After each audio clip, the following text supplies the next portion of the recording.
Hello everyone.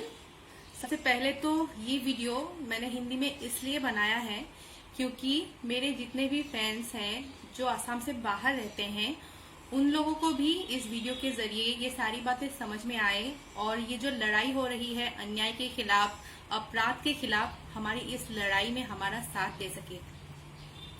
एक 12 साल उम्र की छोटी सी बच्ची सुमिला रोंगहांगपी, जिसको लोगों ने जलाकर मार दिया है, ये सही में हमारे लिए बहुत बड़ी दुख की बात है।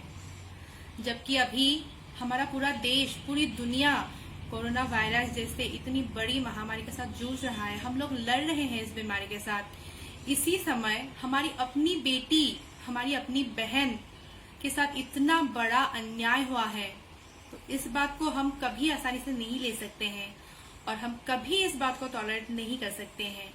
तो इस अन्याय, इस अपराध का विरोध करने के लिए हम सबको बाहर आना ही होगा।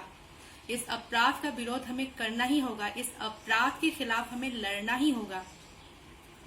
आज उनके साथ ये हुआ है, कल मेरे साथ होगा, आपके साथ होगा। अगर हम इस अपराध का विरोध नहीं करेंगे, आज हम लोगों ने एक सुमिला रोंगहांगपी को खोया है, कल ऐसे हजारों सुमिला रोंगहांगपियों को हम खोएंगे अगर हम इस अपराध का विरोध नहीं करेंगे। तो मेरी सबसे यही विनती है कि आप लोग इस अन्याय के खिलाफ लड़िए, हमारे साथ आइए और उन अपराधियों को सजा दिलाने में हमारी मदद कीजिए। मैं चाहती हूँ कि हम सब लोग मिलकर उन अपराधियों को सजा दिलाएं और सुमिला रोंगहांगपी और उसके परिवार को न्याय मिले।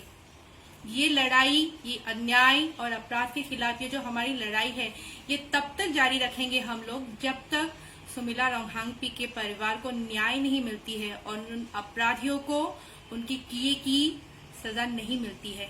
Thank you so much.